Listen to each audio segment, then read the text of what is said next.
ദൈവനാമത്തിന്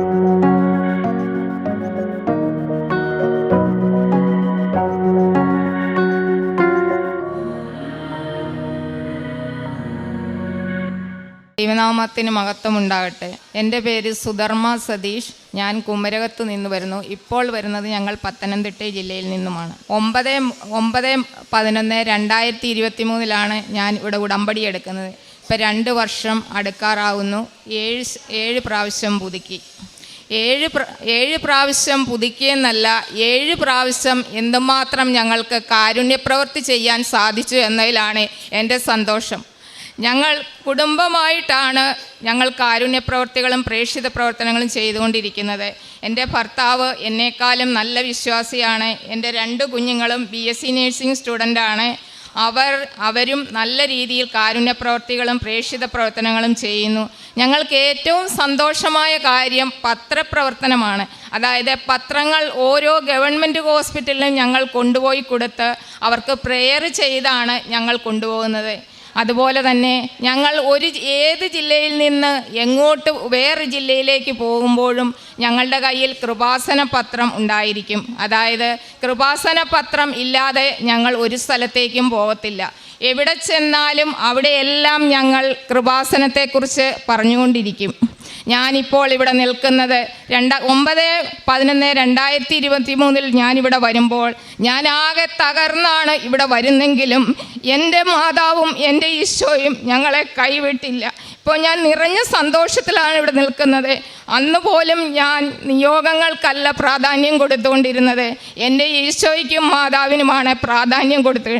നിയോഗങ്ങൾ എപ്പോഴേലും സാധിക്കട്ടെ, എന്നാലും മരണം വരെ ഈശോയിനെയും മാതാവിനെയും കൈവിടില്ല എന്നുറച്ച് വിശ്വസിച്ചുകൊണ്ട് ആ ഉടമ്പടി വിശുദ്ധ തൈലവും ഉപ്പും ഞങ്ങളുടെ ആയുധമാക്കി, ഞങ്ങൾ എവിടെ പോയാലും ഞങ്ങൾ അതൊരു ആയുധമായി, അതായത് ഈ വിശുദ്ധ തൈലവും ഉപ്പുമാണ് ഞങ്ങൾ കൊണ്ടുപോയി, അതായത് ഓരോ രോഗങ്ങൾ വരുമ്പോഴും എല്ലാം ഞങ്ങൾ ആ തൈലവും ഉപ്പും ആദ്യം പ്രയോഗിക്കും.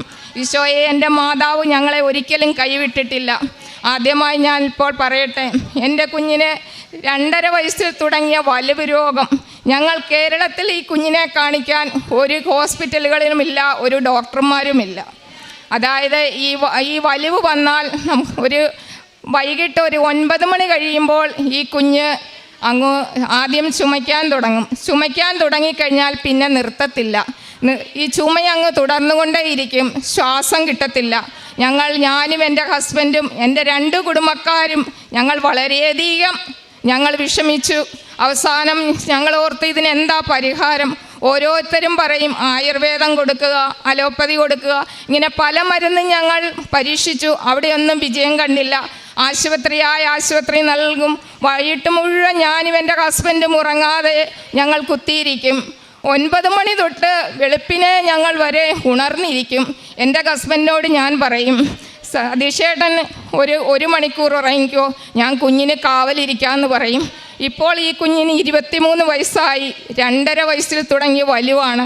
അതായത് അദ്ദേഹം 1 മണിക്കൂർ ഉറങ്ങും, ഞാൻ കുഞ്ഞിനെ നോക്കിയിരിക്കും, കുഞ്ഞ് വലിക്കുന്നു നോക്കി. അത് കഴിയുമ്പോൾ ഞാൻ 1 മണിക്കൂർ ഉറങ്ങും, ഹസ്ബൻഡ് എഴുന്നേറ്റ് വീണ്ടും ഇങ്ങനെ ഞങ്ങളിത് ആവർത്തിച്ചു. അങ്ങനെ അവസാനം ഓരോരുത്തർ പറഞ്ഞു, ആമയുടെ ബ്ലഡ് കുഞ്ഞിന് പഞ്ചസാരയിൽ കലക്കി കൊടുക്കാൻ പറഞ്ഞു. അങ്ങനെയൊന്നും കൊടുത്തിട്ട് ഒരു കാര്യവുമില്ല. ഞങ്ങൾ പല മരുന്നും ഞങ്ങൾ ഉപയോഗിച്ചു. അവിടെയൊന്നും ഞങ്ങൾക്ക് വിജയം കണ്ടില്ല. അവസാനം ഞങ്ങൾ സെറോഫ്ലോ എന്ന് പറഞ്ഞ ഇൻഹേലർ അത് കണ്ടിന്യൂസ് ആയിട്ട് വലിക്കാൻ പറഞ്ഞു. അത് ഈ കുഞ്ഞ് 13 വർഷം വലിച്ചു. 13 വർഷത്തിന് ശേഷം എന്നോട് ഡോക്ടർ പറഞ്ഞു, അമ്മ ഈ വലിവ് ഇനിയും മാറുകയില്ല എന്ന് പറഞ്ഞു. 13 വയസ്സായപ്പോൾ പറഞ്ഞു. അപ്പോൾ ഇനി ഈ വലിവ് മാറിയില്ലെങ്കിൽ ഇത് മരണം വരെ ഇനി വലിവായി തുടരുമെന്ന് പറഞ്ഞു. ഞാൻ വളരെയധികം കഷ്ടപ്പെട്ടു. അതായത് ഞാൻ ഓരോ ദിവസവും, അതായത് ഈശോയിനെ എനിക്ക് വളരെ ഇഷ്ടമാണ്. അതായത് ഈശോയും മാതാവിനോടും എപ്പോഴും പ്രാർത്ഥിക്കുന്ന ഒരു വ്യക്തിയായിരുന്നു കുഞ്ഞിലേ മുതൽ. ഞാൻ എപ്പോഴും ബൈബിള് എനിക്ക് ഭയങ്കര ഇഷ്ടമാണ്. ബൈബിള് വായിക്കുന്നത്, ബൈബിൾ ഇങ്ങനെ വായിച്ചുകൊണ്ടേ ഇരിക്കുമായിരുന്നു. ഒരു ദിവസം എൻ്റെ ഹസ്ബൻഡിൻ്റെ അമ്മയുടെ അനിയത്തി വീട്ടിൽ വന്നപ്പോൾ ഞാൻ ഈ കാര്യങ്ങളൊക്കെ പറഞ്ഞപ്പോൾ, ഇപ്പോൾ ഇവൾ BSc നേഴ്സിംഗ് 4th ഇയർ സ്റ്റുഡൻ്റാണ്. എന്നോട് ചിറ്റ പറഞ്ഞു, സുധേ, കൃപാസനം എന്ന് പറയുന്ന ഒരു പള്ളിയുണ്ട്, അവിടെ പോയി ഉടമ്പടി എടുക്കാൻ പറഞ്ഞു. അതായത് ഞങ്ങൾ അന്നേരം ഒന്നും മിണ്ടിയില്ല. ഞാനിങ്ങനെ എൻ്റെ കണ്ണ് നിറഞ്ഞപ്പോൾ സുധ പറഞ്ഞു, എന്നോട് ചിറ്റ പറഞ്ഞു, സുധ അവിടെ മാത്രം പോയാൽ മതി, ഇനി ഒരിടത്തും പോകേണ്ടി വരികയില്ല എന്ന് പറഞ്ഞു. അന്നേരം ഞാൻ ഓർത്തു വ്യാഴാഴ്ച പോകാമെന്ന് ഓർത്തു.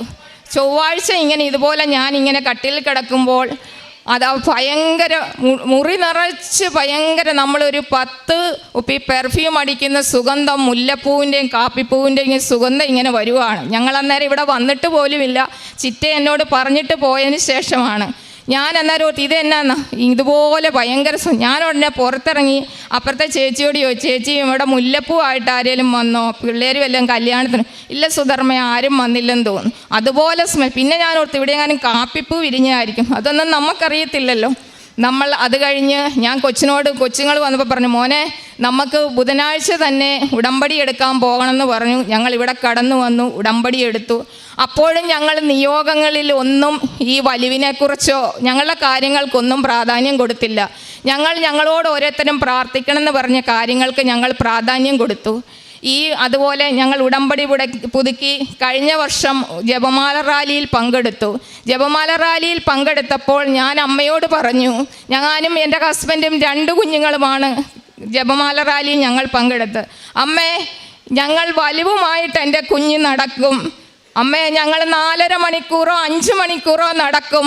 അടുത്ത 2023 ജപമാല റാലിയിൽ പങ്കെടുക്കുമ്പോഴാണ് പറയുന്നത്. 2024 ജപമാല റാലിയിൽ ഞങ്ങൾ കുടുംബസമേതം കടന്നു വരുമ്പോൾ എൻ്റെ കുഞ്ഞ് ഒരു വലിവ് രോഗിയായിരിക്കരുതേ എന്ന് പ്രാർത്ഥിച്ചു.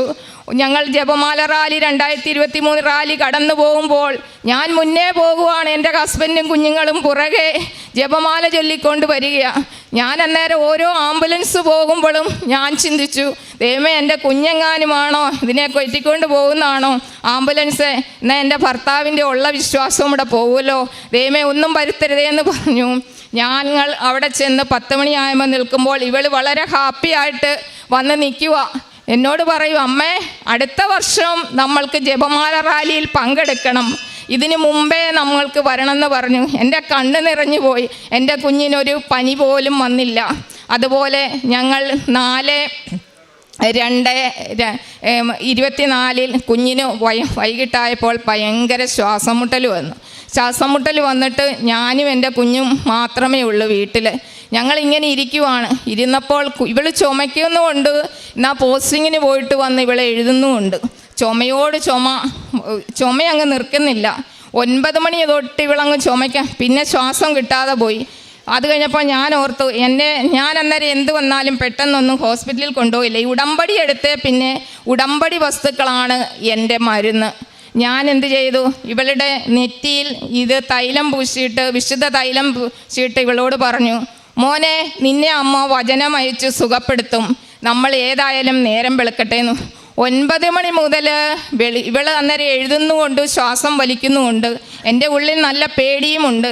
ഞാൻ കുഞ്ഞിനോട് പറഞ്ഞു, മോനെ, ഏതായാലും നേരം വെളുക്കട്ടെ, നമ്മൾക്ക് എന്തേലും ഒരു തീരുമാനം എടുക്കാമെന്ന് പറഞ്ഞു. ഞാനങ്ങനെ ഈ കുഞ്ഞിനെയായിട്ട് ഇവൾ എഴുതുന്നുമുണ്ട്, ശ്വാസം വലിക്കുന്നുമുണ്ട്. അന്നേരം എൻ്റെ മനസ്സിലൊരു പേടി വരുവാണ്, സാച്ചുറേഷൻ എങ്ങാനും കുറഞ്ഞു പോയാൽ എൻ്റെ കുഞ്ഞ് എന്ത് ചെയ്യും? എന്നാലും നേരം വെളുക്കട്ടെ, അമ്മയുടെ തൈലമുണ്ടല്ലോ എന്ന് ഞാൻ ഉടനെ ഇവിടെ തലക്കീഴിലിരുന്ന് ബൈബിൾ എൻ്റെ കയ്യിലുണ്ട്, എപ്പോഴും ബൈബിളുണ്ട് എൻ്റെ കയ്യിൽ. ബൈബിൾ ഞാനിങ്ങനെ പിടിച്ചുകൊണ്ട് പറഞ്ഞു, അമ്മേ, ഞാനും എൻ്റെ കുഞ്ഞും മാത്രമേ ഇപ്പോൾ ഇവിടെ ഉള്ളൂ. എനിക്ക് പത്തനംതിട്ട ജില്ലയിലാണ് ഇപ്പോൾ ഞങ്ങൾ താമസിക്കുന്ന. ഇവിടെ പഠനവുമായി ബന്ധപ്പെട്ട് ഉടനെ ഞാൻ അമ്മയോട് പറഞ്ഞു, അമ്മേ, എനിക്ക് ഇപ്പോൾ ഈ കുഞ്ഞിനെ ആയിട്ട് പോകുവാൻ ഞാൻ അറിയാത്ത ഒരു ജില്ലയിൽ വന്ന് താമസിക്കുക, എനിക്കൊരു മാർഗവുമില്ല. എൻ്റെ ഹസ്ബൻഡിനെ ഇപ്പോൾ വിളിച്ചാൽ അദ്ദേഹം ഇവിടെ വരണമെങ്കിലും നേരം വെളുക്കും, എനിക്ക് അമ്മ മാത്രമേ ഉള്ളെന്ന് പറഞ്ഞു. അപ്പോൾ ഞാനിങ്ങനെ ഇരുന്ന് കരഞ്ഞ് പ്രാർത്ഥിച്ചുകൊണ്ടിരിക്കുക, ഈ കുഞ്ഞിങ്ങനെ വലിച്ചുകൊണ്ടും ഇരിക്കുക. നേരത്തെ ഞാൻ വീണ്ടും ഇങ്ങനെ പ്രാർത്ഥിച്ചുകൊണ്ടിരുന്നിട്ട് ഞാൻ ചോദിച്ചു, അമ്മേ, എല്ലാവരും ഉറങ്ങിപ്പോയല്ലോ അമ്മേ, ഇസ്രായേലിൻ്റെ പരിപാലകൻ ഉറങ്ങുകയില്ല മയങ്ങുകയില്ല എന്നല്ലേ അമ്മേ, അമ്മയെ ഈശോയെ ഉറങ്ങിയോ എന്ന് ചോദിച്ചു. ഞാൻ ഒറ്റയ്ക്കായോ എന്ന് ചോദിച്ചു. പെട്ടെന്ന് എൻ്റെ കുഞ്ഞ് എന്നെ അമ്മയെന്ന് വിളിച്ചു. അപ്പോൾ എനിക്ക് പെട്ടെന്നൊരു കുളിരനുഭവപ്പെട്ടു. അപ്പോൾ എനിക്ക് മനസ്സിലായി, എൻ്റെ പരിപാലകൻ ഉറങ്ങിയിട്ടില്ല, മയങ്ങിയിട്ടില്ല എന്ന് എനിക്ക് മനസ്സിലായി. എൻ്റെ ഈശോയും മാതാവും ഉറങ്ങിയിട്ടില്ലെന്ന് എനിക്ക് മനസ്സിലായി. എൻ്റെ ഭർത്താവ് ഉറങ്ങി, എൻ്റെ സഹോദരങ്ങൾ ഉറങ്ങി, എല്ലാവരും ഉറങ്ങിയപ്പോഴും എൻ്റെ ഈശോയും മാതാവും ഞങ്ങൾക്ക് വേണ്ടി കൂട്ടിരുന്നു. അതുപോലെ പിറ്റേ ദിവസം രാവിലെ ഞങ്ങൾ ഹോസ്പിറ്റലിൽ പോയി അവിടെ ചെന്നപ്പോൾ ഇവൾ പോസ്റ്റിംഗ് കഴിഞ്ഞ് തലേദിവസം വന്ന ഡോക്ടർ പറഞ്ഞു, എന്നാ മോനെ ഇന്നലെ നിനക്ക് കുഴപ്പമൊന്നുമില്ല, ഇതെന്നെ ഇങ്ങനെ വലിക്കുന്നതെന്ന് ചോദിച്ചു. ഉടനെ ഞാൻ ഡോക്ടറോട് പറഞ്ഞു, സാറേ പെട്ടെന്നൊരു നെബുലൈസേഷൻ കൊടുക്കുവാണ്, എൻ്റെ കുഞ്ഞിന് ഒരു കുറവ് കിട്ടുമെന്ന് പറഞ്ഞു. അമ്മ നിൽക്കട്ടെ, ഇവളെ PFT എടുക്കാൻ പറഞ്ഞു. ഉടനെ ശ്വാസകോശത്തിൻ്റെ ലെൻസിൻ്റെ കപ്പാസിറ്റി അറിയാനാണ് അതെടുക്കുന്നത്. കൊച്ചിന് അവിടെ ചെന്നിട്ട് ഇത് വലിക്കാൻ പറ്റുന്നില്ല. 2-3 പ്രാവശ്യം വലിച്ചു. 3-ാമത്തെ പ്രാവശ്യം വലിക്കാൻ നോക്കിയിട്ടും വലിക്കാൻ പറ്റുന്നില്ല. ഉടനെ ഞാൻ ഡോക്ടറോട് പറഞ്ഞു, സാറേ കുഞ്ഞിന് വലിക്കാൻ പറ്റുന്നില്ല, ആദ്യം ഒരു നെബുലൈസേഷൻ കൊടുക്കുവാണെങ്കിൽ കുഞ്ഞിന് വലിക്കാൻ പറ്റുമെന്ന് പറഞ്ഞു. എന്നാൽ പോയി അമ്മ ഉടനെ അസ്താലിനെടുത്തന്ന് നെബുലൈസേഷൻ കൊടുത്തു. നെബുലൈസേഷൻ കൊടുത്തിട്ട് വന്നിട്ട് ഒരു 15 മിനിറ്റ് കഴിഞ്ഞപ്പോൾ വീണ്ടും വലിക്കാൻ പറഞ്ഞു.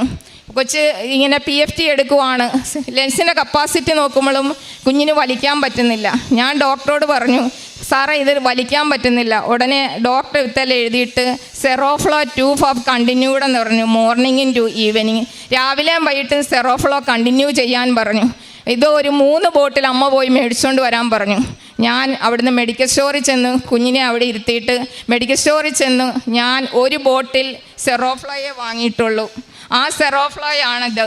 ആ സെറോഫ്ലോ ഞാൻ വാങ്ങിയിട്ട് ഇതിൽ 3 കുരിശ് വരച്ചു. 3 കുരിശ് വരച്ചിട്ട് അമ്മയോട് പറഞ്ഞു, അമ്മേ പണ്ട് കൊച്ചിന് വലിവ് വരുമ്പോൾ ഞാൻ കൃപാസനത്തെ അറിഞ്ഞിട്ടില്ല, ഇപ്പോൾ ഞാൻ കൃപാസനത്തിൽ ഉടമ്പടി എടുത്തിട്ടുണ്ട്, ഇനിയും ഞാൻ ഇത് ഉപയോഗിക്കത്തില്ല അമ്മയെന്ന് പറഞ്ഞു. ഇതിൽ ഉപ്പും ഉണ്ടായിരുന്നു എൻ്റെ കയ്യിൽ. അത് ഉപ്പും ഉടമ്പടി തൈലവും ഞാൻ പുരട്ടിയിട്ട് പറഞ്ഞു, അമ്മേ ഈ ഒരു സെറോഫ്ലോയെ ഞാൻ മേടിക്കത്തുള്ളൂ, ഇനി ഞാൻ ഒന്നും മേടിക്കത്തില്ല, എൻ്റെ കുഞ്ഞിന് ഇത് വലിക്കാൻ അമ്മ കൊടുക്കരുതെന്ന് പറഞ്ഞു. ഇനി 23 വർഷം വലിച്ചു, ഇനി ഇത് വലിക്കാൻ പറ്റത്തില്ല, അമ്മ ഇതിനൊരു തീരുമാനമെടുക്കണമെന്ന് പറഞ്ഞു. അതുപോലെ ഇതൊരെണ്ണം മേടിച്ചു, വിശ്വാസ പ്രമാണം ചൊല്ലി കൊച്ചിനെ അപ്പോൾ തന്നെ ഇത് വലിപ്പിച്ചിട്ട് ഞാൻ തിരിച്ച് ഡോക്ടറെ അടുത്ത് വന്നിട്ട് ഡോക്ടർ എന്നോട് ചോദിച്ചു, 3 എണ്ണം മേടിച്ചില്ലേ? ഉടനെ ഇല്ല സാറേ, ഞാൻ 1 എണ്ണേ മേടിച്ചുള്ളൂ. അതെന്താ അമ്മയും ചോദിച്ചു. ഞാൻ പറഞ്ഞു, സാറേ ഞാൻ പോയിരിക്കുന്ന കൃപാസനത്തിലാണ്, ഞാൻ ഒരു സെറോഫ്ലോയെ വലിപ്പിക്കത്തുള്ളൂ സാറേ, അതിനു മുമ്പ് അമ്മ ഇത് മാറ്റിയിരിക്കും. അദ്ദേഹം എന്നോട് ഉടനെ പറഞ്ഞു, അമ്മ ഇത് വിശ്വാസം ഒരു വഴിക്ക്, എങ്കിലും വൈദ്യനെ കൊണ്ട് ആവശ്യമുണ്ട്. ഞാൻ ചോദിച്ചു, ഈശോയും മാതാവിനെ കുറിച്ചുള്ള വൈദ്യനുണ്ടോ എന്ന് ചോദിച്ചു. ഉടനെ പറഞ്ഞു, നിങ്ങൾ ഇത് കഴിയുമ്പോൾ ഞാൻ പറഞ്ഞു, സാറേ ഇത് ഞാൻ നിർത്തുമെന്ന് പറഞ്ഞു. സെറോഫ്ലോ നിർത്തുമെന്ന് ചോദിച്ചപ്പോൾ എന്നോട് ഡോക്ടർ പറയുക, നിങ്ങളൊന്ന് നിർത്തി നോക്കാൻ പറഞ്ഞു. സാറേ എൻ്റെ പരിശുദ്ധ കൃപാസന അമ്മ ഇത് നിർത്തുമെന്ന് പറഞ്ഞു. ഞങ്ങൾ ഞാനിപ്പോൾ 7 പുതുക്കി, 5-ാമത്തെ കുഞ്ഞ് പുതുക്കാൻ ഇവിടെ കടന്നു വരുമ്പോൾ അപ്പോൾ ഞങ്ങൾ അച്ഛനെ കണ്ട് പ്രാർത്ഥിച്ചിട്ട് ഇവിടെ ഈ സൈത്ത് അച്ഛൻ കൊടുത്തിട്ട് പറഞ്ഞു, മോളെ നീ ബാത്റൂമിൽ പോയി നിൻ്റെ ചെസ്റ്റിൽ ഇത് പെരട്ടാൻ പറഞ്ഞു. ഞങ്ങൾ അത് പെരട്ടി ഇവിടുന്ന് കടന്നുപോയിട്ട് ഞാൻ കുഞ്ഞിനോട് ഇവിടുന്ന് ഇറങ്ങുമ്പോൾ പറഞ്ഞു, ഈ സെറോഫ്ലോ ഇപ്പോൾ നമ്മളുടെ കയ്യിൽ ഇരിക്കട്ടെ, ഇനി ഇത് നമ്മൾ വലിക്കണ്ട, സാക്ഷ്യം നമ്മൾക്കിവിടെ പറയാൻ നേരത്തെ ഇത് കൊണ്ടുവരാമെന്ന് പറഞ്ഞു. അതായത് ഇപ്പം 8 മാസക്കാലമായിട്ട് ഞങ്ങൾ ഈ ഇൻഹേലർ ഉപയോഗിച്ചിട്ടില്ല, കുഞ്ഞൊരു മരുന്നും കഴിച്ചിട്ടില്ല. അതുപോലെ പൂർണ്ണ സൗഖ്യം കിട്ടി. ഈശോയ്ക്കും മാതാവിനും കോടാനുകോട് നന്ദി പറയുന്നു. അതുപോലെ എൻ്റെ കുഞ്ഞ് BSc നഴ്സിംഗ് പഠിക്കാൻ പോയിട്ട് ഭയങ്കര തടസ്സങ്ങളാകുന്നു. പഠിക്കാൻ പോയി കുഞ്ഞിൻ്റെ അസുഖം കൊണ്ടും പല കാരണങ്ങളും കൊണ്ടും പഠിക്കാൻ പറ്റത്തില്ല. പോസ്റ്റിങ്ങിന് പോകാൻ ഭയങ്കര മടിയാണ്. പോയി അവിടെ ചെല്ലുമ്പോൾ വീണ്ടും തിരിച്ചു വരും. അങ്ങനെ ഇപ്പോൾ അതുപോലെ അച്ഛൻ ഉടമ്പടിയാരാ ഞങ്ങൾ ഇവിടെ വന്നു പ്രാർത്ഥിച്ചു. അപ്പോഴും ഞങ്ങൾ നിയോഗങ്ങളൊന്നും ഞങ്ങൾ ഉടമ്പടിയിൽ വെച്ചില്ല, ഞങ്ങൾ പ്രാർത്ഥിച്ചിട്ട് പോയതേ ഉള്ളൂ. ഞങ്ങൾ അതുപോലെ അച്ഛൻ ഒരു ഉടമ്പടി ആരാധന ചൊവ്വാഴ്ച ഞങ്ങൾ കൂടിക്കൊണ്ടിരിക്കുമ്പോൾ അച്ഛൻ പറഞ്ഞു, നിങ്ങൾ ഒരച്ഛനെ കാണാൻ ഒരു കഷണ്ടിയുള്ള അച്ഛനാണ്, വെള്ള കുപ്പായമിട്ട അച്ഛനാണ്. അച്ഛൻ്റെ അടുത്ത് ഏതോ ഒരു കാര്യത്തിന് പോയി, ആ കാര്യം അവിടെ സാധിച്ചില്ല, എന്നാൽ ആ കാര്യം ഇവിടെ സാധിച്ചു എന്ന് പറഞ്ഞു. ഞങ്ങൾ ഉറച്ചു വിശ്വസിച്ചു. അപ്പോൾ മുതൽ എൻ്റെ കുഞ്ഞ് പൂർണ്ണമായിട്ട് എൻ്റെ കുഞ്ഞിൻ്റെ BSc നഴ്സിംഗ് കംപ്ലീറ്റ് ചെയ്യാൻ സാധിച്ചു. ഇപ്പോൾ 4th ഇയറിൻ്റെ എക്സാമാണ്, അതായത് അവൾ പോസ്റ്റിംഗ് മുഴുവൻ കംപ്ലീറ്റ് ചെയ്തു. ഇപ്പോൾ തിങ്കളാഴ്ച അവൾക്ക് എക്സാമാണ്, എല്ലാവരും പ്രാർത്ഥിക്കണമേ എന്ന് പറയുന്നു. അതുപോലെ തന്നെ എൻ്റെ പുറത്തൊരു മുഴ വന്നിട്ട് അത് ഭയങ്കര, എനിക്ക് ഉറങ്ങാൻ പറ്റത്തില്ല. അങ്ങനെ ഞാൻ വളരെ ഭാരപ്പെട്ടിരിക്കുമ്പോൾ, അതായത് അതിൽ ഞങ്ങൾ ഉടമ്പടി ആരാധനയിൽ ഞാനിങ്ങനെ ഞങ്ങൾ 2 വർഷമാകുന്നെങ്കിലും ഇതേവരെയും ഒരു ഉടമ്പടി ആരാധനയും മിസ് ചെയ്യാറില്ല.